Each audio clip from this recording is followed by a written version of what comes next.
ఫైనల్‌గా నా డౌట్ అయినా, అందరి డౌట్ అయినా ఈ రెండిటి మధ్యలో తేడా ఏంటి? Traditional education, inter disciplinary education. So, చాలా మందికి కన్‌ఫ్యూజన్ స్టేట్‌లోనే ఉన్నారు. ఈ విషయానికొచ్చేసరికి ఎస్పెషల్లీ.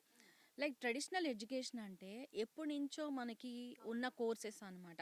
అంటే ఫర్ సపోజ్ మనం ఎలక్ట్రానిక్స్ తీసుకుంటే కేవలం ఎలక్ట్రానిక్స్‌కి సంబంధించిన సబ్జెక్ట్స్ ఆర్ మెకానికల్ తీసుకుంటే కేవలం మెకానికల్‌కి సంబంధించిన సబ్జెక్ట్స్ మాత్రమే లిమిట్ అయ్యి ఉన్నాము.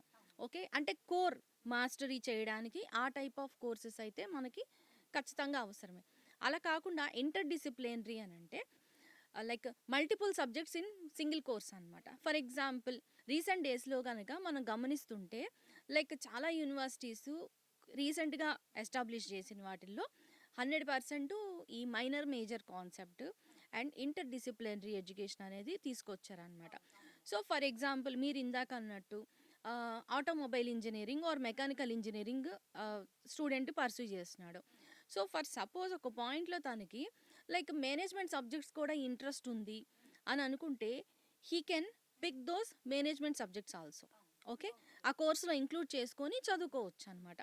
సో, అది రీసెంట్‌గా మనకి యూనివర్సిటీస్ గమనిస్తే లైక్ అహ్మదాబాద్ యూనివర్సిటీ కానీ, నయంత కానీ, అజీం ప్రేమ్‌జీ కానీ ఇలాంటి వాటిల్లో మనకి ఇంటర్ డిసిప్లినరీ కోర్సెస్ అనేది పెట్టడం జరిగింది.